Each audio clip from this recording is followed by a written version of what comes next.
Bonjour, soyez les bienvenus dans Xenius. Bonjour, bienvenue dans cette nouvelle émission, aujourd'hui à Paris.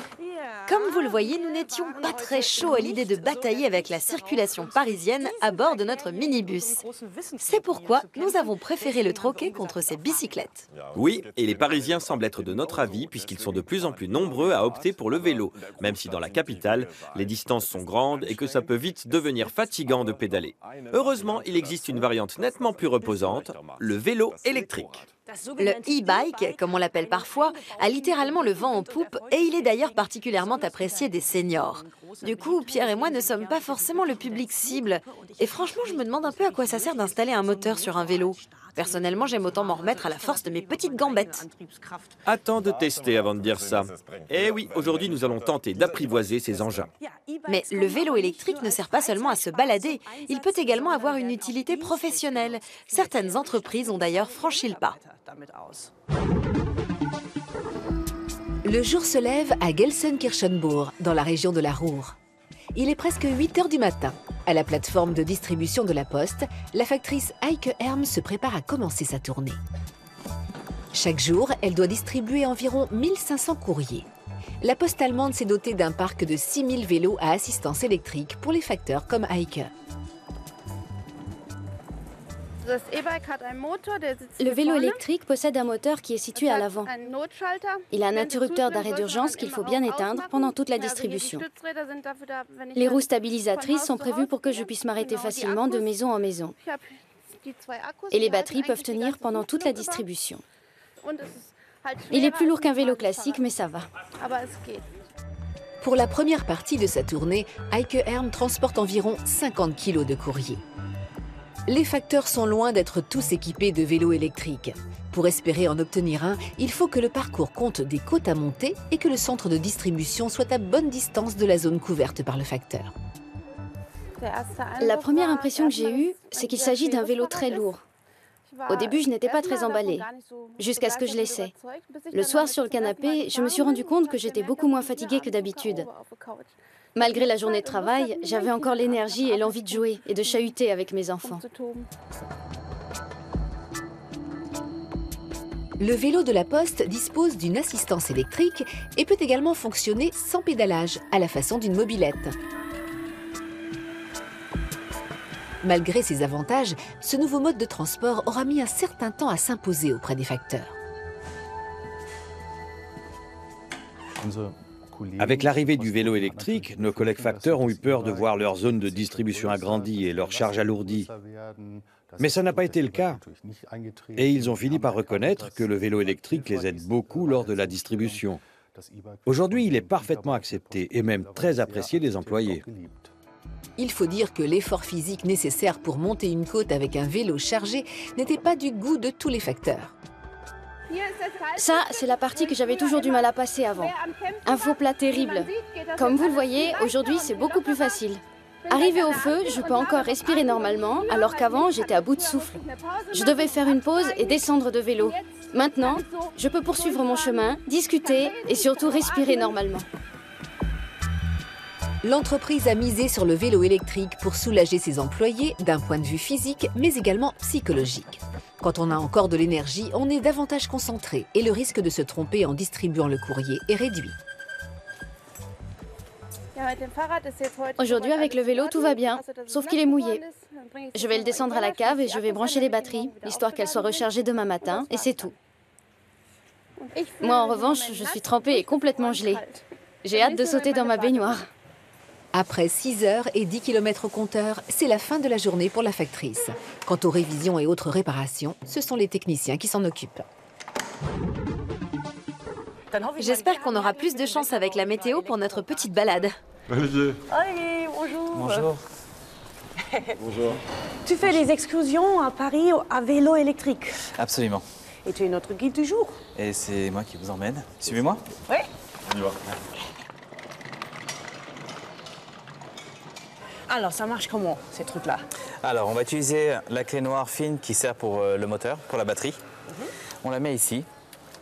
On tourne la clé d'un cran, ça allume les petites lumières devant. Ça veut dire que le moteur est en route. La façon dont ça marche, c'est que dès qu'on commence à pédaler, le moteur va capter le mouvement et ça va alors entraîner la roue arrière. le moteur est dans la roue arrière.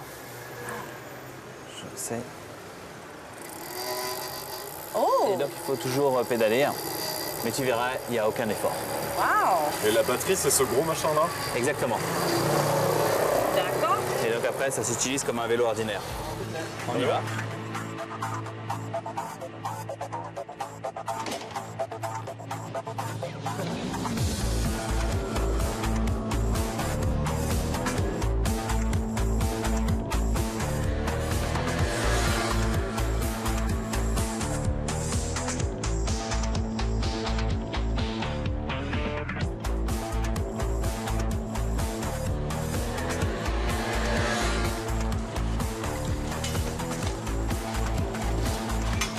Alors, vous avez trouvé ça comment? Ah, ça va super vite, hein, mais il faut pas s'arrêter de pédaler quand même. Hein. Non, il ne faut pas s'arrêter. Mais bon, ça aide. Ouais, Oui, ça aide vraiment. Mais c'est quel bénéfice un vélo électrique comparé avec un vélo normal pour toi quand tu es une guide? Nous, dans notre activité, on a des gens de tout âge. Et donc, ça permet tout le monde de rouler à la même vitesse. Si on roule à la même vitesse, forcément, on va alors passer dans la circulation, les feux, tout le groupe va passer en même temps le même feu. Et donc, on n'est pas obligé d'attendre sans aller trop vite. Mais ça permet de voir énormément plus de choses. Et quand on est dans la circulation à Paris, le vélo électrique, c'est un avantage? Ouais, c'est toujours un avantage. C'est toujours un avantage parce que c'est la vitesse, sans même aller trop vite, mais ça permet de démarrer plus vite, d'être sur une vitesse de croisière plus vite, donc on est plus en phase avec la circulation. Donc on retarde moins la circulation, il y a moins d'énervement pour les gens. Mais enfin, nous, le vélo à Paris, c'est quand même assez bien développé. On utilise des couloirs de bus, c'est vraies pistes cyclables, donc ça permet quand même, c'est quand même plus sympa de se balader quand on est à Paris intramuros en vélo qu'en voiture, en scooter, etc. On n'a pas ce problème-là. Oui, alors le vélo électrique est en plein boom, il y en a de plus en plus sur les routes. Et c'est pas seulement nouveau pour les usagers, ça l'est aussi pour la sécurité routière. On compte déjà 800 000 vélos électriques sur les routes d'Allemagne et la tendance est à la hausse. La France, elle, est loin derrière, même si en 2012, près de 40 000 Français ont franchi le pas. Un vélo électrique, cela consomme de l'énergie. Parcourir 15 km sur cet engin consomme autant d'électricité que 2 minutes sous une douche chaude. Il existe 3 systèmes de moteurs différents sur les vélos électriques. On commence ici avec le moteur avant. Comme son nom l'indique, il est intégré à la roue avant. La roue exerce donc davantage de traction, mais aucune poussée. L'intérêt de ce système, c'est une répartition du poids tout à fait judicieuse. Au centre, il y a la batterie et à l'avant, le moteur. Sur cette version, on voit très bien qu'il s'agit cette fois d'un moteur arrière intégré à la roue. L'avantage, c'est l'équilibre du poids, puisque la batterie se trouve une fois de plus ici. En revanche, si la batterie est placée à l'arrière, au même endroit que le porte-bagages, la roue peut souffrir de la surcharge.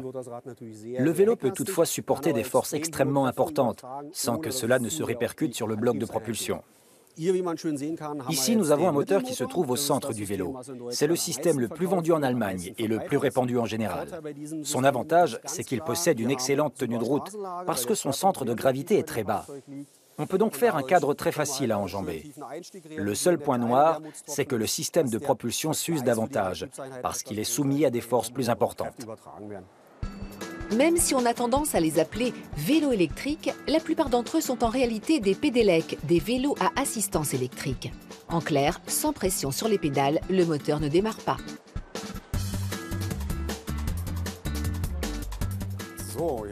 Voici un véhicule électrique un peu spécial, un S-Pedelec. C'est un vélo électrique rapide. La différence avec un vélo électrique normal, c'est qu'il peut atteindre 45 km/h. L'inconvénient, c'est que du coup, le législateur ne le considère plus comme un vélo.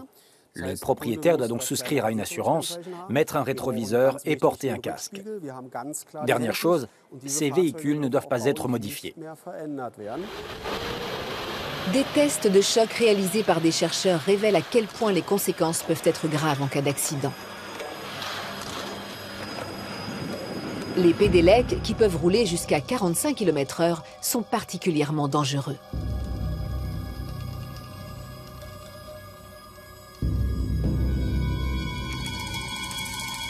Le risque est d'autant plus grand que les automobilistes n'imaginent pas qu'un vélo puisse atteindre une telle vitesse tout en étant pratiquement silencieux. Si un cycliste percute une voiture à 45 km/h, l'accident peut être fatal.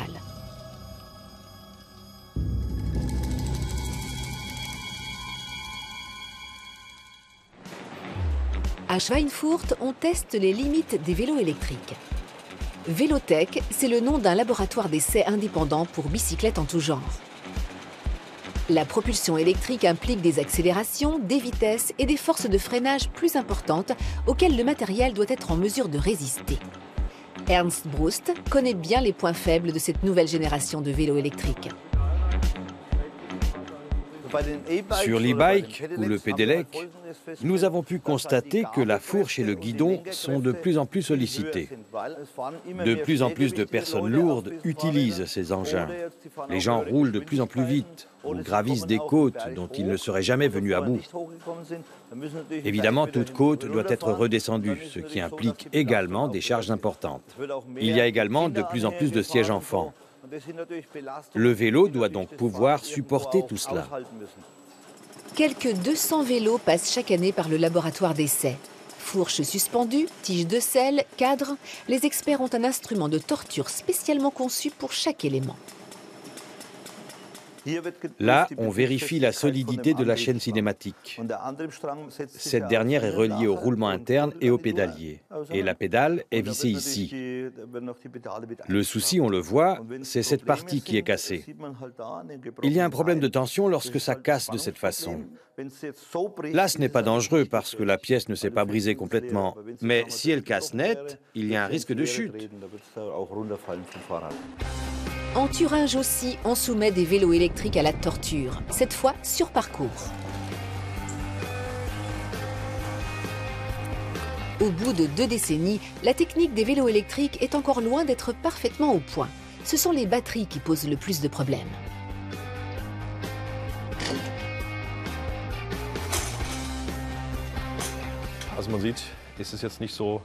On voit bien que ce n'est pas facile à enlever.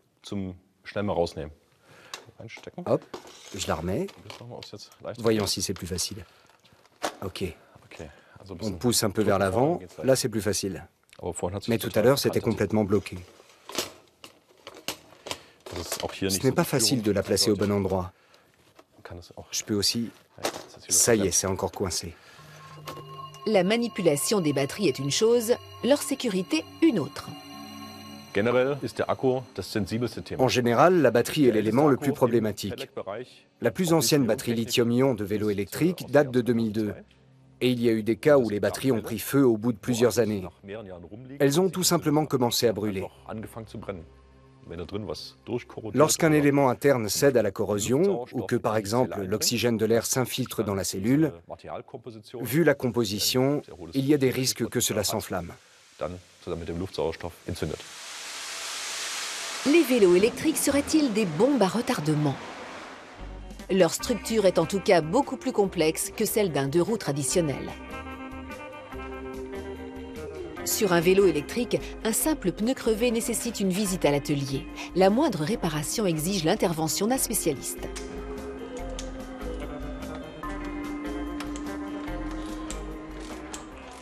Le plus difficile, c'est que les câbles sont directement reliés au moteur. Ensuite, il faut faire attention au couple fourni par le fabricant. Et ça, monsieur tout le monde ne peut pas le faire sans un outil spécial. C'est pour ça que nous intervenons régulièrement.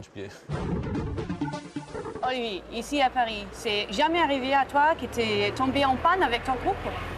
Si, ça peut arriver. Ça peut arriver, tu peux avoir une crevaison ou à ce moment-là, on s'arrête, on prend un Vélib. Bon, bah on espère que ça va pas nous arriver aujourd'hui. Ça nous arrivera pas, non? Non, on continue. Allez, on y va.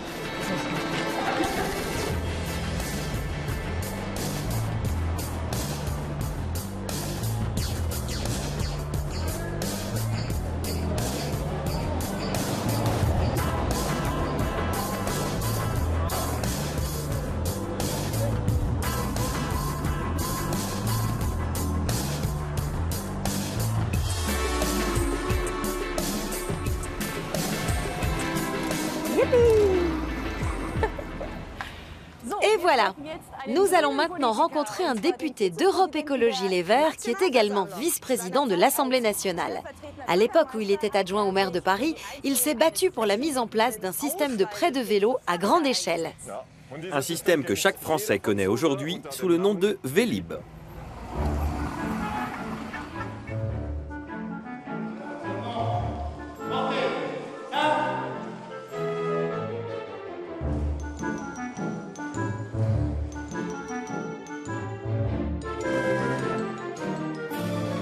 Bonjour. Bonjour. Bonjour. Pourquoi le transport au Vélib, par exemple, ou les vélos en général, sont-ils ainsi importants dans les métropoles?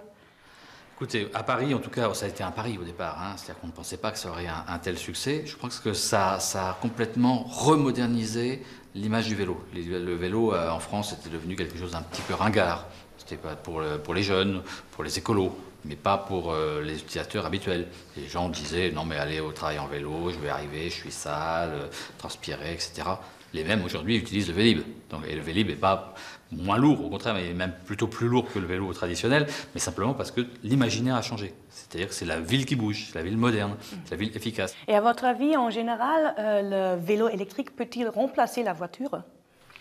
Remplacer, ça dépend pour quels usages, mais c'est un des éléments. Je ne pense pas qu'il faille penser la voiture va être remplacée par une chose. Ce qu'il faut, c'est qu'on ait un bouquet de mobilité. C'est-à-dire que, quelque part, on donne la possibilité à celui qui va abandonner la voiture avec toutes les facilités qu'a la voiture, à la fois pour transporter une famille, pour transporter des bagages, etc. Il faut qu'il puisse retrouver tout. Et donc, il faut qu'il y ait du Vélib ou du vélo, qui est électrique, par exemple, et qu'il faut qu'il ait de la carte de transport collectif, éventuellement 1 à 2 courses de taxi par mois, de l'autopartage, etc., qui puisse remplir l'ensemble des rôles. Et je pense que l'avenir, c'est vraiment avoir une sorte de carte de mobilité qui comprenne tout ce bouquet de mobilité possible. Merci, Monsieur Baupin. C'est vrai que Paris se donne du mal en faveur des vélos, mais il y a encore du travail. Aux Pays-Bas, par exemple, on a déjà une bonne longueur d'avance en la matière. Avec ses autoroutes cyclables à 2 voies, la nation du vélo s'est fixé un objectif. Convaincre ses banlieusards de laisser plus souvent la voiture au garage et de se rendre au travail à vélo électrique. Ton Daggers est un spécialiste du vélo. Il conseille les métropoles qui veulent investir dans des infrastructures favorisant l'usage du vélo. Selon lui, les vélos électriques peuvent permettre d'utiliser plus efficacement l'espace disponible dans les communes.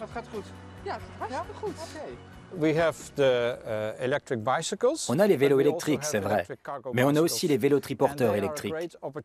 C'est un excellent moyen de réduire le trafic de livraison qui encombre de plus en plus les villes européennes. De plus en plus de gens commandent des articles sur Internet et se font livrer chez eux, ce qui explique pourquoi les sociétés de livraison sont toujours plus nombreuses en ville.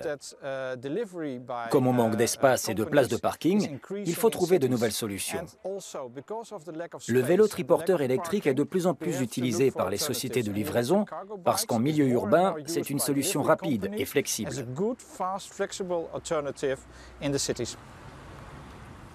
Inge Gozen vit à Utrecht. Elle livre des repas maison et a déjà troqué sa camionnette contre un vélo utilitaire électrique.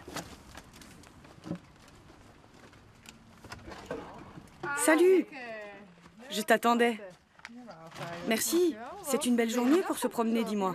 Effectivement. Mais ça ne fait rien, je me débrouille. Bon appétit. Merci, à bientôt.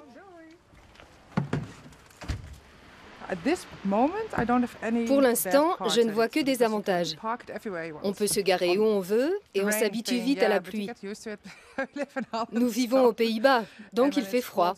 Mais il suffit de s'habiller en conséquence. Ce n'est pas un problème. Là où les problèmes commencent, c'est lorsque les cyclistes veulent se garer dans le centre-ville d'Utrecht. Moins de voitures dans l'hypercentre, c'est plutôt une bonne chose, mais difficile d'ignorer les répercussions de l'engouement pour le 2 roues. Un défi de taille pour les urbanistes et les ingénieurs chargés de la circulation routière.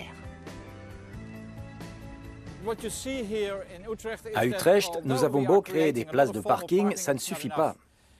Les gens ont donc tendance à poser leur vélo n'importe où. Quand on voit ce genre de choses, ça ne donne pas envie de s'y mettre. Les usagers cherchent des endroits où se garer et ils retrouvent leurs bicyclettes par terre, ce genre de choses. Nous devons donc créer davantage d'espaces de parking à vélo près des gares aux Pays-Bas.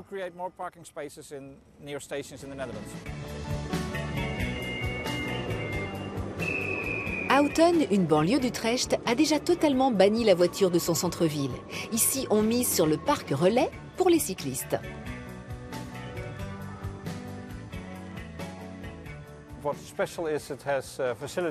On a mis en place un parking pouvant accueillir plus de 4000 vélos, en plein milieu de la gare. C'est très pratique pour les cyclistes puisqu'ils achètent un seul ticket pour garer leur vélo et monter dans le train. Les compagnies ferroviaires sont bien conscientes qu'un tiers de leurs passagers viennent jusqu'au train à vélo.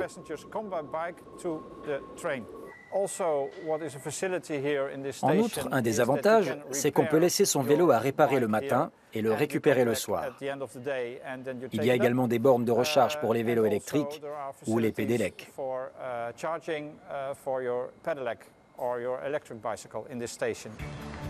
Aujourd'hui, aux Pays-Bas, un vélo sur 5 est électrique. De nombreuses entreprises néerlandaises encouragent leurs employés à venir travailler en pédalant. Adrie Meidam est gestionnaire de transport dans une compagnie d'assurance. Il est désormais si difficile de garer sa voiture que les employés vivant dans un rayon de 10 km de leur lieu de travail n'ont plus le droit de venir avec leur propre voiture. Voici l'endroit où nous pouvons ranger nos vélos. Nous avons une capacité d'environ 800 bicyclettes.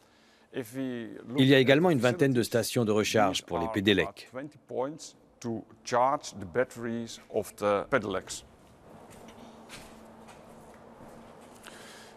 Là, nous avons un endroit où les gens peuvent se changer. Et ici, ils peuvent prendre une douche avant de rejoindre leurs collègues. Avec les entreprises voisines, l'assureur participe également à un projet pilote. Des vélos électriques sont mis à la disposition des quelques 15 000 salariés de la zone d'activité économique qui peuvent les réserver en ligne.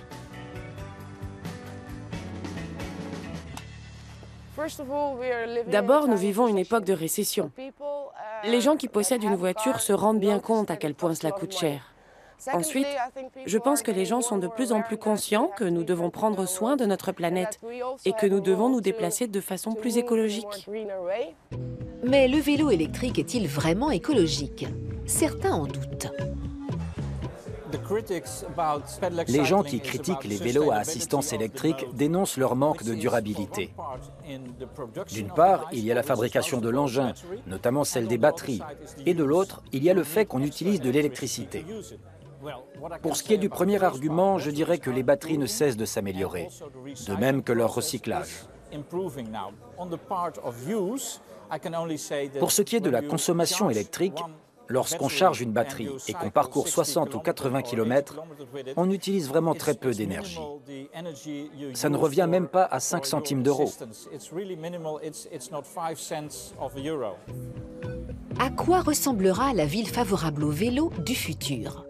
Ton Daggers a son idée sur la question.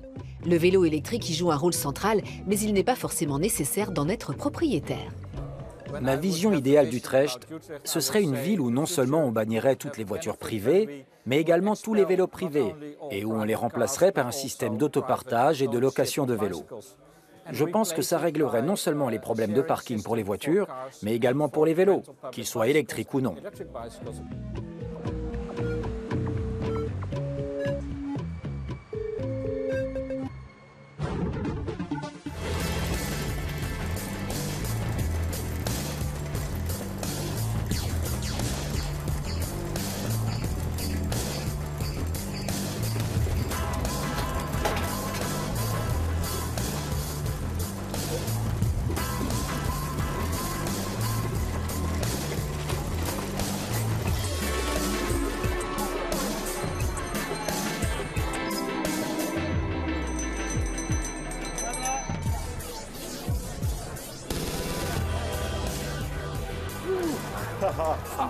C'est beau!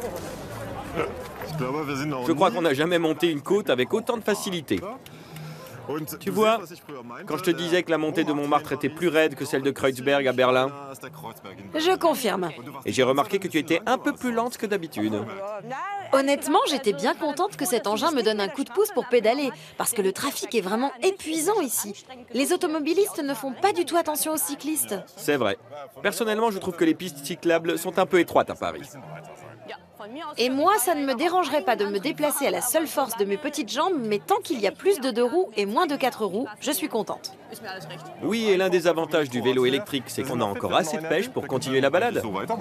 Olivier, tu nous montres quelques bons plans pour la nuit parisienne? Ouais, suivez-moi. Ouais, on y va. C'est parti. À la prochaine, salut! Au revoir et restez curieux.